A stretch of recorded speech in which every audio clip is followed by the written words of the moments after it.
Good morning, Matrix Canada. It is just Pam Walmsley here for today's education session. We are finishing week 3 pretty much of these isolation series. So I really do hope that you guys have found these videos inspiring, helpful, that you've gotten something out of every single one of them. We're still looking for your ideas and feedback for videos and content for what you would like to hear us talk about. Today, what we are going to be talking about is brunettes, kind of that warm versus cool conversation when it comes to those, basically everyone darker than a level 8. To me, is a brunette. I know some people say it's a 6, some people say it's a 7. For me, when you're a 7, people will consider themselves a brunette. In Matrix, we say 7 is a dark blonde. I personally don't like level 7s. I have a thing about them. But today, that's what we're going to be talking about, is brunettes. Tomorrow is a really interesting session. I've mentioned it before. It's going to be with Serene, and she is part of our sales team internally here at Matrix, and she's going to be doing a session about your retail space.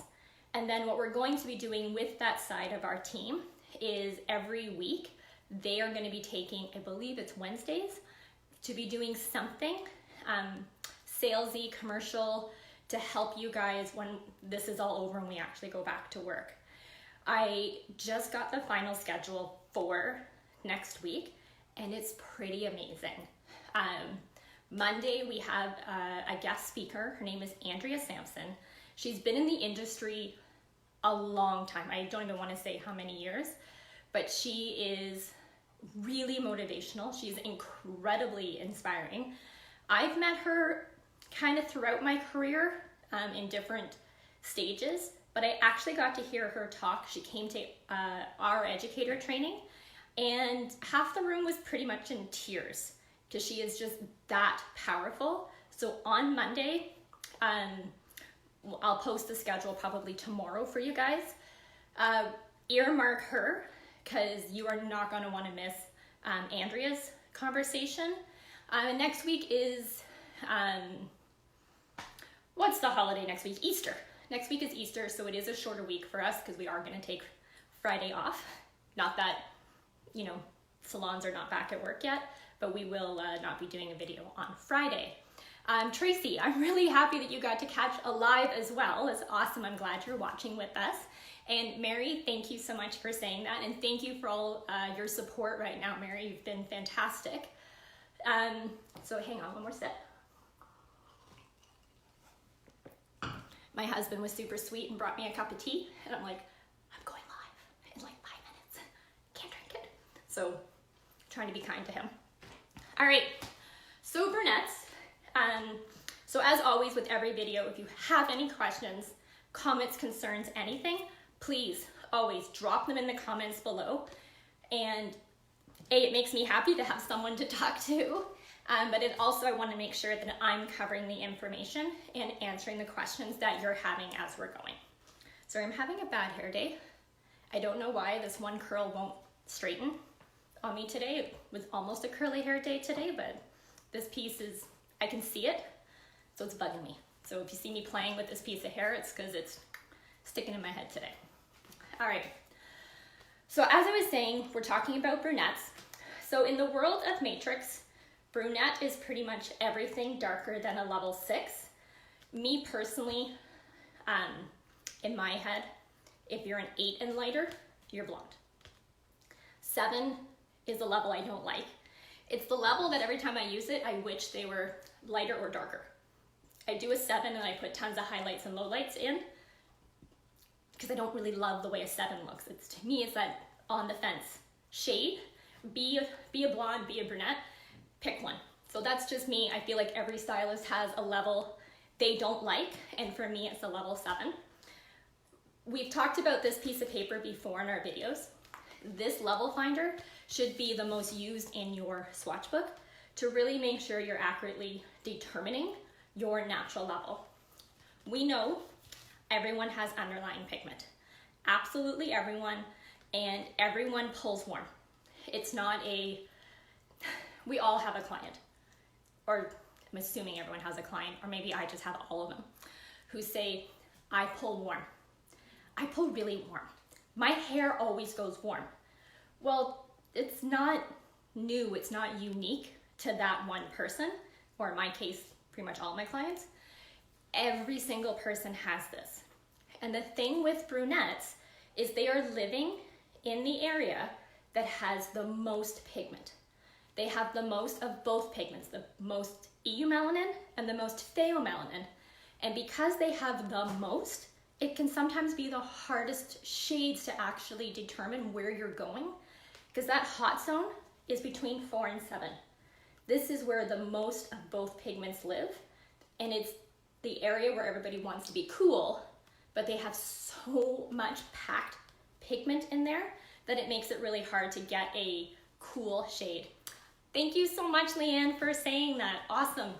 We are trying to keep them coming. We've got all of April planned, so it'll be a really cool segment for you guys. And I've dropped my white piece of paper. I don't know where it went, because what I wanted to show you guys is this. We talk a lot about warm and cool colors, and a lot of people don't really understand what that means. Oh, I'm just gonna end up using this. So if you look at these shades here, okay, these 3 here, I want you to really look at them and tell me what is different, okay? What, are they the same level? Are they different? Is one lighter? Is one darker? Really think what's going on with these swatches, okay? And this is where I see it all the time, where people will say, well, they're a warm, they're a cool, you know, lighter, darker. And I want you to remember that the eye is the easiest thing to trick. It is. That's why horizontal and vertical stripes actually change the way things happen. So what I want you to see, these are from an old swatch book, is here. They are all a level 8, every single one of them. So I know we said brunettes are darker than this, but these are the swatches that I had, okay?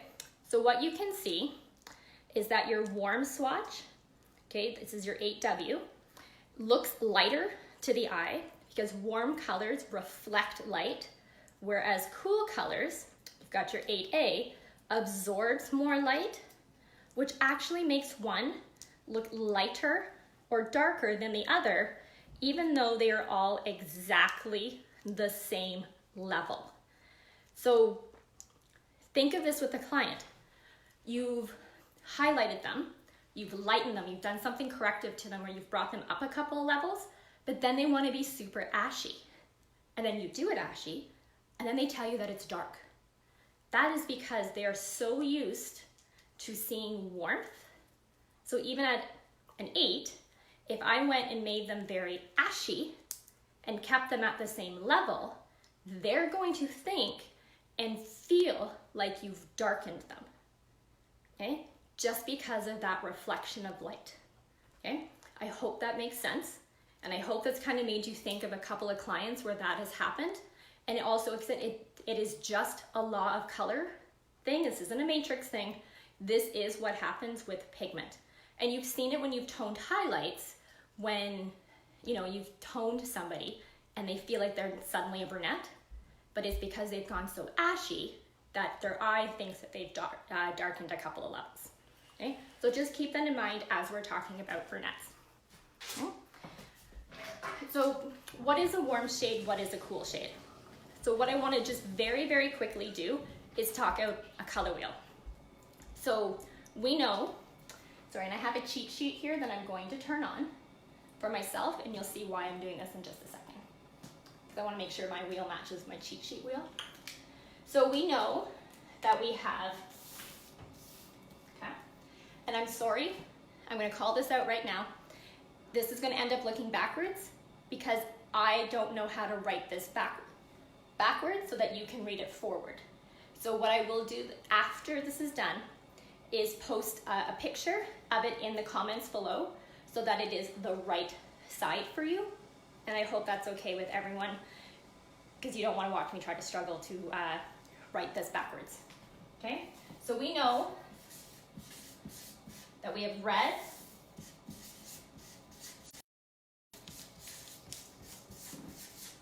and yellow are the three primary colors when it comes to all color.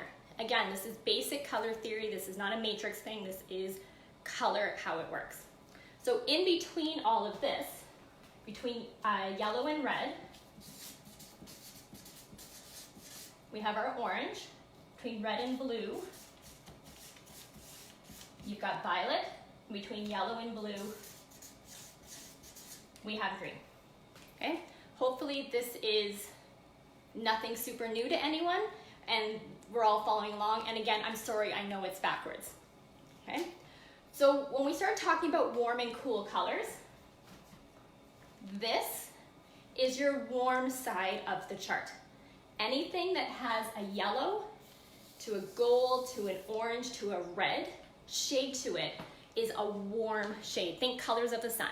If you're thinking of the sun, that's a warm color. Whereas when we do the opposite side of this, your green, your blue, your violet, your colors of the ocean, those are your cool colors. So in our world, they are warm, and we tend to call this side the ash side. Okay, everyone's still with me? So you're gonna see in the middle is what we call neutral, because we know that equal parts of what's on either side create neutral by canceling each other out. So this here is neutral. Neutral is made up of equal parts of all three primaries. Okay? So here's where I needed my cheat sheet, because I want to make sure I give you guys the right information. When we start talking about our shades, a lot of times people say, well, where does it fit on the chart? So this is what we're going to do now. This is why I needed this. This is why I needed my cheat chart. I obviously need that cup of tea my husband made. So if this is neutral, think of this as where you have the most saturation and the most neutral in a shade. And the further out we go is going to be our more reflective shades. So we talked about in the red video that like your RRs and your RVs have no neutral in them. So if you think of it as a tube of color, the tube of color is all red and all red violet, whereas your neutral has a lot of brown in it. So something that would be a gold is going to have a lot of neutral in the tube. Okay, I hope this makes sense for where I'm going to put these letters into it. I said before that your golds are more yellow and then your warms are more onto the coppery side of the chart. So it would make sense that your CGs are here as well. They just have a little bit less neutral, so they'll sit a little bit farther away from this middle being neutral. Okay, thumbs up if everyone's following me so far. So your mocha series is going to sit, I'm checking my cheat sheet to get this right. Your mocha is here, your level 7 to 9, but then your mochas lighter than that are going to be out here. They have a little bit less neutral. Okay, good, I saw a bunch of thumbs up, perfect. So your mochas have brown in them, but they are kind of that red-violet base. Okay, they have that cool warm built right into them, because remember, red is warm and violet is cool. So anything in the middle is kind of straddling both sides of that wheel, having both into that shade. So that kind of makes sense for our warm side. I'm not going to fill every single one of them into the chart, but what I want to clarify with everyone is where the ashes sit. Okay, because I hear all the time that our ashes are green, our ashes, that the AAs are double green. So here's what we're going to show. The A series, again, I'm making sure this is right, is going to sit here. Our ashes are more of a blue base, whereas our pearls come over here and they're more of that blue-violet, so you're getting more of that stronger purple base. Your NA is going to sit here. It's got more of an N to it. It's got a more blended base. But then when you come to your AA series, which is not on my cheat sheet, But here we go. Your AAs are about here, okay? They have a little bit less neutral in them. So if you think of a tube of just 6A, it's gonna have a lot of neutral, a little bit of ash. When we go to the AA, you're gonna get a little bit more ash, but you still got a lot of neutral, okay? So now the power cools. Now the power cools are the one that a lot of people have, I'm gonna say, tripped up on because they thought that they were just a little bit of a stronger AA, and they're correct, but here's where those power cools will sit, is they're gonna sit way out here, all the way out here, because there's no brown in the base, which means they have no neutral, which also means they have no gray coverage. Okay? No, can I add gray coverage to them? Of course you can, but it's a different saturation. The power cool shades are the great shades to use when you actually want that cool brunette finish, when you actually want that almost like ashy cast to the hair. But remember what we said about ash colors? They can tend to trick the eye and look darker. So just remember to keep that in mind with them. The power cools are fully intermixable with the rest of So Color, but what they are is that like the RR shades are a pure reflective red with no brown. The power cools are a true reflect of ash, of coolness, of double coolness with no brown. So they're kind of the exact opposite of each other, not exact opposite of each other, because one gives you a bright red reflect, the other one's going to give you a cool reflect onto the hair. So when it does hit white hair, you will see kind of that bluey or violet cast into it because there's no neutral. Okay? But when you want that really cool base with no warmth, that's where they're for, because they have so much power to tamp out this underlying pigment. Because remember, that's your hot zone, 4 to 7. So that's why it comes in a 6 and an 8. AA is, sorry, a 4 and a 6. 6 and 8 AA is the regular So Color, 4 and 8 is your power cools.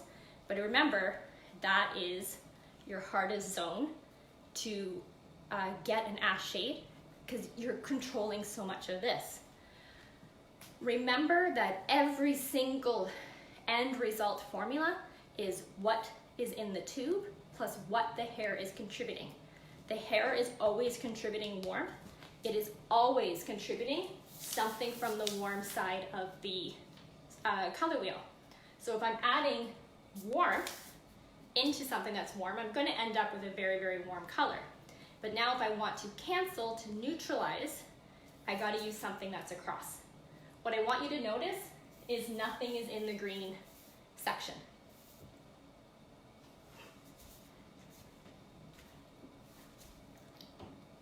Nothing is in green. At Matrix, we don't have any shade that has a green base. We have in the past, before everyone starts saying, well, how can we no longer have it, is we've tried, we've brought out many shades, and people seem to get really afraid of green and they don't use the shade. So sadly, it always leaves us. What we do have is Blue Booster, and it's a really deep, deep blue, which will help for those dark levels. But also remember that your red is 4 and darker. So most people are around a 2-3 when you're dealing with that dark. You don't see very many natural, actual ones walking around. When I go and actually swatch someone who says they're a 1, they're usually about a 3. So usually once you're going 20 volume, you're at a 5, you're now red-orange, so the Blue Boost will 99% of the time be enough. What you do have, a couple of tips to watch out for, because some people do have a lot more warmth than others. Everybody's warm, but there is people out there that just pack more. They tend to be people with warm skin tones. So you know, people who are naturally more on the yellow side. When you look at their veins tend to look more on the green side because they're yellow and the blue blood will give them a bit of a green cast onto their veins. You look at the eyes and they got a lot of gold flecks in them, they just physically carry more pigment in general. Apparently they're harder to tattoo, but they're also then harder to lighten. Someone who's like a natural level 5 with all that, they're very hard to be blonde. They tend to stop at an 8 because they just have so much pigment and it's so dense that you just can't get it all out without destroying the hair.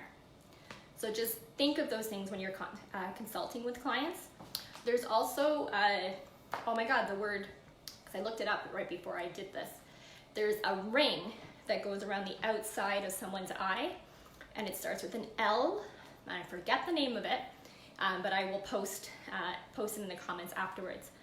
And if they've got a really strong black ring around the outside of their iris, that's also a sign that they carry extra pigment. So you see it a lot in people with blue eyes. And sometimes these people are like a natural level 7. So you're like, all right, they'll be able to lighten, no problem.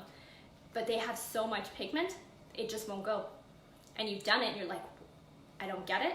It's because that ring and gold flecks and a warm skin tone, they've just got a whole bunch of different shades in. Like so much pigment in there that it's not, they have so much pheomelanin, it just doesn't want to leave them. I remember that pigment lives the furthest in the hair, so it's the hardest to get out.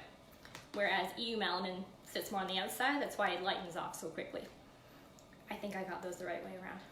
Okay, I hope that makes sense. When it comes to warm and cool tones and what is best for the skin, we've all done it, or we've seen this girl walking around the grocery store where it's almost like her hair matches her face, or her hair pales her out, makes her look like death walking. They have the wrong hair color, for their skin tone. Do you remember when Julia Roberts went blonde at the Oscars years ago? That kind of look. If you are a warm skin tone, you tend to look good in warm hair colors. If you're a cooler skin tone, you tend to look good in case you are, cool. I saw some questions, people commenting, so sorry about that. Cool skin tones look good in cool colors. It's actually why the mochas tend to be the most versatile, because do you remember, they're a cool warm base. They straddle that line. So they tend to look good on every single person you put them on because they have a bit of both. It's where sometimes mixing your cool and warm together when you're not quite sure ends up saving what you're doing. One of my favorite color formulations in the Color Sync is mixing the WN, the Warm Natural series, with a violet. So like my favorite low light is 8WN and 8V. It sounds like a strange combination, but it looks good on everyone. The WN kind of fills and anchors my colors, got a bit of warmth, but then my V stops it from going too warm. The WN stops it from being too cool, and you get the most flattering low light. Okay, so it's kind of that in-between shade. So think of that sometimes when you're formulating, because clients will say, what's the best color for my skin tone? Are they warm or are they cool? And then grab your swatch book, think of the wheel, and then you'll be able to figure out what is the best for them. I do on my computer have a list of like, if you're a warm skin tone, these are the colors you should wear, but they're gonna be words like sable and sand. Okay, think of this. If you really wanna up your consultations in the salon, think of investing in just fabric from any fabric store. Get a gold fabric and a silver piece of fabric. They don't have to be fancy. It doesn't have to be anything. If you can't sew, don't stress about it. But just get about yay big and just lay it on their skin, on their chest here. And one will look really good and one will make them look awful. And that right away will show you and your client which tone. Silver would be the cool tones, gold would be the warm. And it's funny when you say to someone, it's like, oh gosh, you've got warm tones. I don't like them. The hardest thing to tell somebody is they actually won't suit what they want. I have a client, her name's Dana, lovely lady, but she wants to be silvery.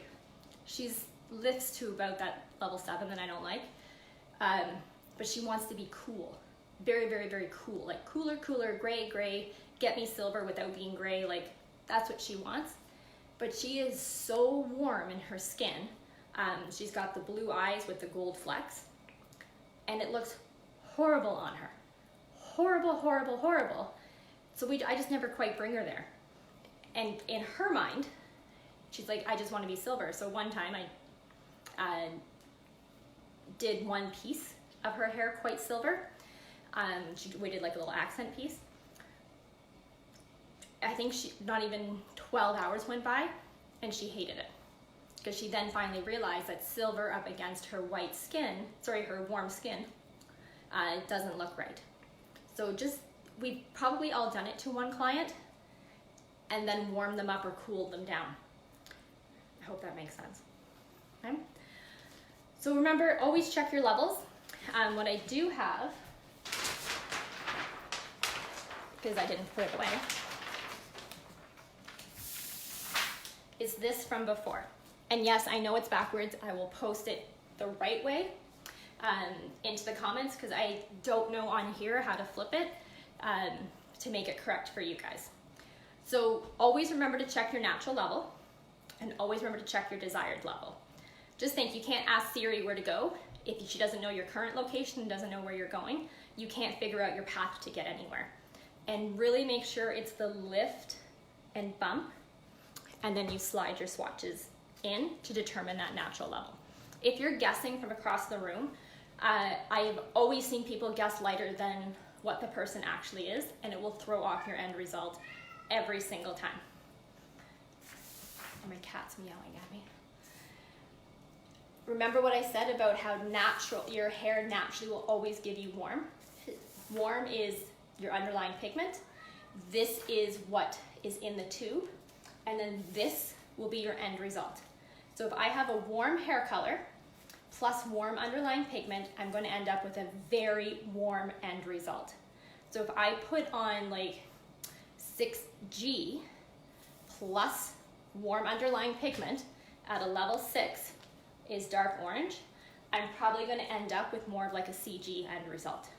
Okay, because warm and warm is going to give me very warm. And neutral plus the warm, so let's say 6N plus warm underlying pigment, I'm going to end up more like a 6W. Okay, it's still going to be warm because underlying pigment will win the arm wrestle every single time. If I actually want to if I apply a cool shade, so let's say 6A plus warm underlying pigment, that ash will neutralize that warmth to give me a neutral end result. Okay? If I apply a double cool, so this is like your 6AA, one cool and the warm will neutralize, giving me a cool end result. So if I actually want a double cool, I would have to apply a triple cool or apply the power cools, because the power cools have no neutral. One thing I want you guys to think about a neutral, because I hear this all the time, is so color is a warm color, also color is warm, and your neutrals are warm. Well, what's in a neutral? And I'm sorry, I didn't leave myself any space on here, so bear with me. A neutral is all three primary colors. So it's going to have a yellow, a blue, and a red. So, which ones are these warm? This is a warm, this is a warm, and that's a cool. So a neutral on its own automatically is going to be warmer, be more on the warm side than on the cool side by its very nature, because red and yellow are warm. Okay, now do that plus your warm underlying pigment. Of course it's warm. Okay, remember, warm plus warm. So here you've got 3 warms, 1 cool. The neutral is going to end up looking warm because of this. Okay, and neutrals having warmth built in. If you don't want that warmth, and that warmth is something you just don't want, your client does not want to be a warm brunette, you need to be using an ash. You need to grab one of the ash shades, the double ashes, your So Boost, your Power Cools, in order to win the arm wrestle. Okay? I hope that gave you guys some food for thought. If you have any questions, no one really asked a lot during this session, but if you have any questions, if anything kind of pickles back into your brain, please drop them in the comments below. I'll make sure I monitor them, and I'm going to drop these color wheels into the comments as well because I have them on my computer. So tomorrow, again, make sure you check in on Serene's live because she will be talking about retail space, and keep your eye out for next week's schedule because we've got some really cool guest speakers next week. So until next time, drop your questions below. Have a great day. It's sunny, right? I'm just outside of Toronto, Ontario, and it's really sunny out today, so I hope everyone gets a chance to enjoy themselves. Thank you, Tracy, for that compliment. That is fantastic. I'm glad you enjoyed it. So until next time, have a great day, stay safe, wash your hands, and I'll talk to you guys soon. Bye, everyone.